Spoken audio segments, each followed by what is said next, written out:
이번 간첩사건 수사 과정에서는 다른 놀라운 사실도 확인됐습니다. 지난 78년 선유도에서 고등학생이 실종된 사건이 있었고 가족들은 이 학생이 사망한 것으로 생각해왔는데 사실은 북한이 이 학생을 납치해가서 난파 공작원을 가르치는 교관으로 활용해온 사실이 드러난 겁니다. 이상호 기자입니다. 남한의 연고지가 있는 월북자를 공작원으로 난파시켜온 북한이 전후 세대인 30대를 중심으로 한 세세대 공작원 양성에 관심을 가진 건 지난 70년대 후반. 6.25 당시의 월북자가 고령화되는 등 인적 자원이 고갈됨에 따라 새로운 난파 공작원 양성이 필요하다는 김정일의 지시에 따른 것입니다. 이에 따라 공작원들에게 남한의 말씨와 정세 등 이남화 교육을 담당할 교관을 구하기 위해 난파 공작원들은 지난 78년 당시 군산공고 1학년 김영남 씨를 납치했습니다.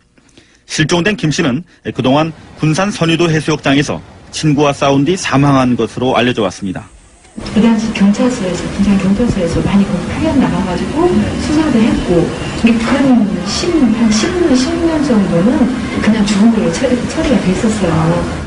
또 천안농고와 상고 3학년에 각각 재학 중이던 이명호 씨와 홍건표 씨도 같은 해 북한 공작원들에게 납치된 것으로 확인됐습니다. 20년이라는 세월이 저희들 가족에게는 상당히 엄청 큰 시련이었고 한 10년간은 상당히 많이 심적 고통이라든가 이루 말할 수가 없었습니다.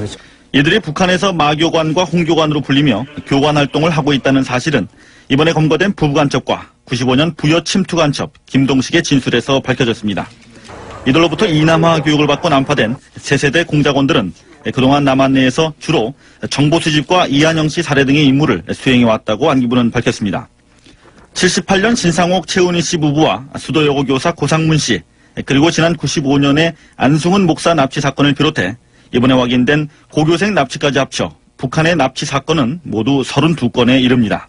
MBC 뉴스